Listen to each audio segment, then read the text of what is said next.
First-person shooters. Since the beginning, they've been very controversial. Some people even call them murder simulators. But which ones are worth your time? I am the Game Collector, and this is Second Opinion Games. And today I show you some must-have first-person shooters.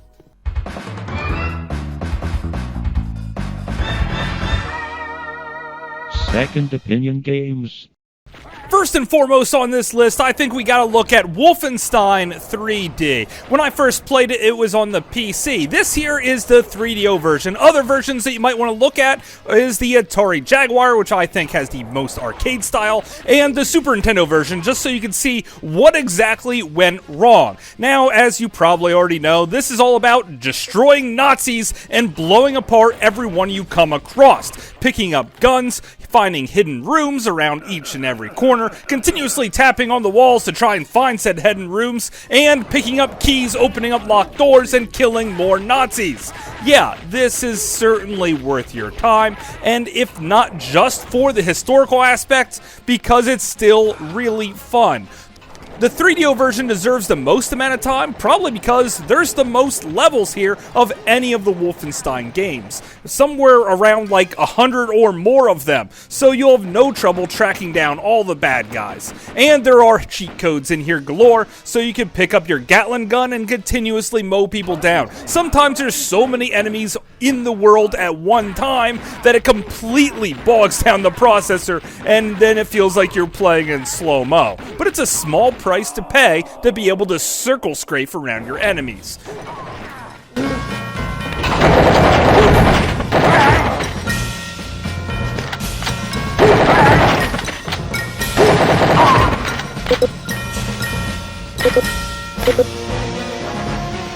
Halo, everyone knows about the Master Chief, and this is the first game I found out about system linking with, and when we first found this out with my friends, we immediately started to throw Halo parties. It wasn't long before we started to add 4 Xboxes together, and then when Halo 2 came out, we added a 5th one, and then just kept piling them on from there. We got up to 13 TVs going in one room for a huge party, with girls there, and some of them even knew my name. Nowadays, I just play the Master Chief Collection and still remember all those great times I had with my friends. I usually prefer to play Halo 1 because it doesn't have the radar there and it's not so laggy. Halo 2 is still a lot of fun, especially if you could go into a game with just your friends. If you play online, chances are there's going to be some lag there and it's going to be really, really annoying. Or jump into a quick game of SWAT with, again, no radar, and it's just you and your reflexes to put down the foes.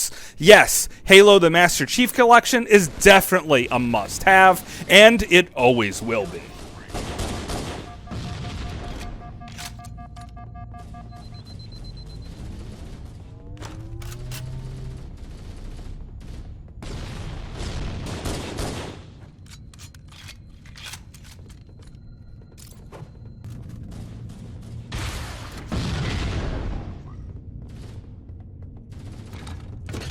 Unreal Tournament. This Dreamcast game graphically holds up really well, and you can play keyboard and mouse. But if you still want to play with the standard controller, you'll find that it's still very playable. Even though there is just one analog stick, for some reason your moves like strafe and looking up and down are mapped to the buttons on the side, and you can still do it. Looking up and down is still a little bit weird.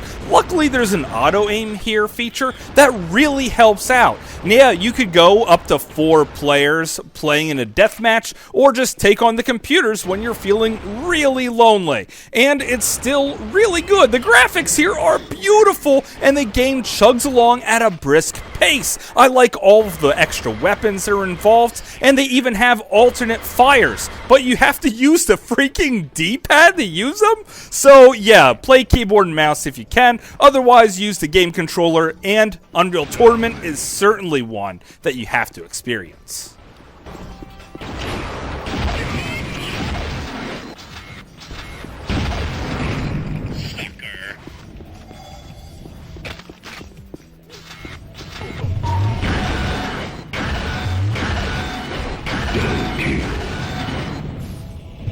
Quake 3 Arena. Yeah, this was the very first game that I ever played online, and I believe it's still played online to this very day. Some people even managed to get their Dreamcast to go online to play it, and you could play keyboard and mouse with the Dreamcast, or what I like to do is mouse and game controller, because you could customize the layout any way you want.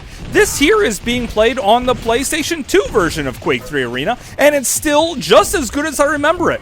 Doing 4-player split screen, running through the game, this ultimate deathmatch, even adding bots in here. One of the things I really like to do is have a couple of bots being real weak and have one maxed out in every category. And that's one of the things you could even take a look at here. Each of the characters are slightly different with different attributes. And as you play through the game, that is the main game, you can upgrade your character with different skills, which is definitely pretty cool. A first-person shooter that you could upgrade that's still perfect for playing with your friends and somehow balanced, and it has a perfect retro feel. Quake 3 Arena is one that your friends will love, and you could still have a good time playing with yourself.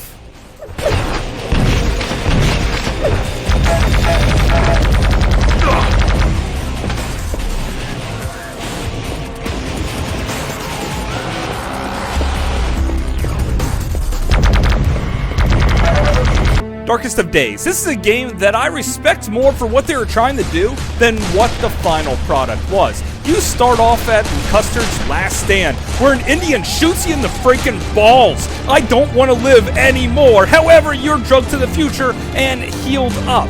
Then you're explained that some people have to live, and it's up to you to make sure that these people stay alive throughout history. Occasionally, you'll even pick up some modern weapons to mow down people in crazy times, like World War I or the Civil War. I mean, who didn't want to go back to the Revolutionary War with a freaking missile launcher and just level the playing field? Yeah, this is an amazing experience, but the AI is super dumb. Basically, they're like Goombas running around there with freaking flintlock pistols. They can't seem to do anything. Sometimes you could stand right next to people and they won't even attack you, but it's just dumb fun. And when I truly play a first-person shooter with a dumb concept, well, then I want things to get really stupid. And luckily, it doesn't disappoint.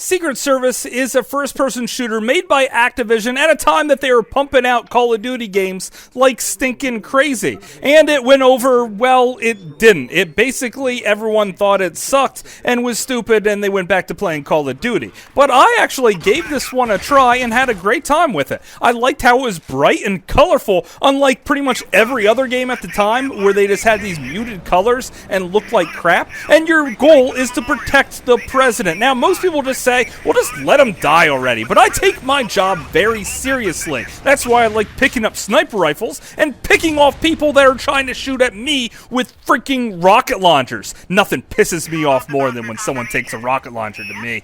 And the lead character here was played by voice actor Nolan North. If you don't know who that is, well, he basically played in almost every single game with voice acting in the past 10 years. He even played the main character to the Drake's Fortune series. So this little gem that stars him is one that you should probably keep a lookout for, especially because it only costs like $3 or $4, and it's just mindless good times. And that's kind of what you want when you pick up a first-person shooter. One more time.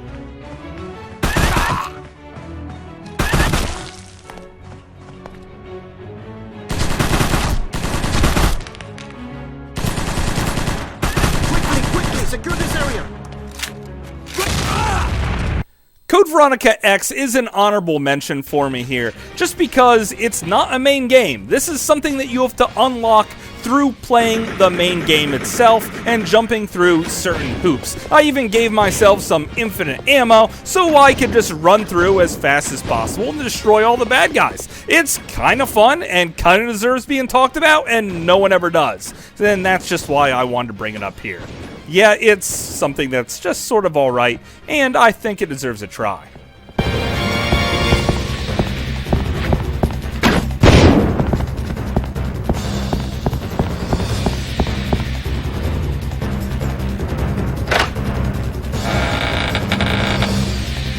Serious Sam. Yeah, now we're getting serious. Super bright, super cartoony. It's kind of like Duke Nukem's character shoved into an even more over-the-top persona. When you play this game, you feel like a total badass, as Serious Sam really gets serious. One of the things I noticed when I was playing the game is that when creatures spawn, it seems to be directly contributed to the ammo and other pickups along the map. So if you're feeling a little bit like you want to just run through the level, well then don't pick up extra ammo unless you absolutely need it. The rockets here feel fine. Blowing apart people is hilarious. Some of these headless guys just run at you screaming for some reason, even though they don't have a head. And when they get close, they just blow up. There will be so many enemies coming at you, and some of them are freaking huge. We're talking like 40 feet tall, 80 feet tall, and they're continuously firing missiles at you, and there's even a 4-player co-op in this game,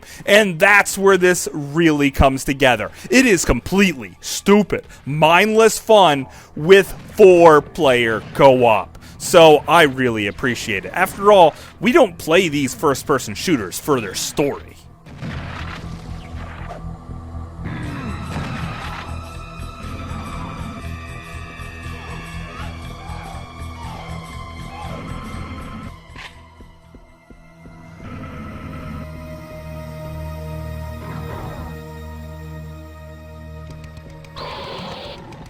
"13. This is the very first cel-shaded shooter, and it has great voice actors in here like Adam West and that David guy from the X-Files that I can never say his last name right.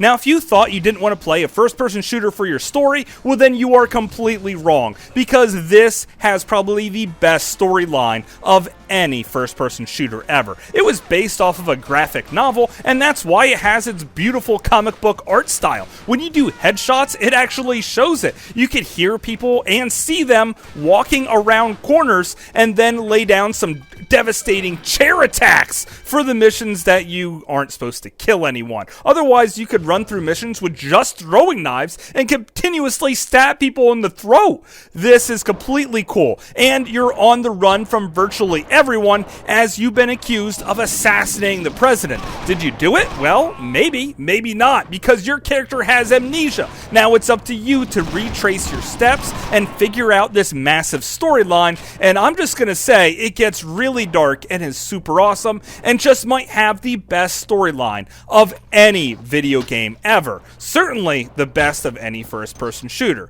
But of course, that's just my opinion. Thanks for watching. What? Alert! Ah!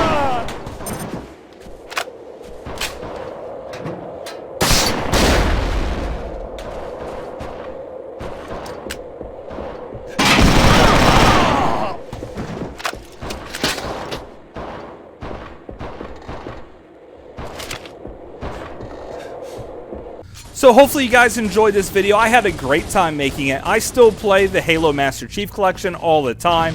Quake 3 Arena, I can never seem to put down. Unreal Tournament, when I started playing on my Dreamcast and figured out that it's still very playable, I almost didn't put it down. I just kept on playing and nearly played through the entire game to completion right then and there because I just couldn't stop. And of course, 13. I'm just going to go back to it and continue playing because the story is so stinking good. And there's different equipment that you could pick up, like grappling hooks. You could even pick locks in that game rather than search for stupid keys. I hate it when games make you find keys to open up doors. It's so annoying. So all of these games are certainly worth playing, and hopefully you can tell me about more great first-person shooters that just no one talks about anymore, or even some of them that people still do talk about, and maybe I should just finally give a try. So until later, I will see you again, guys.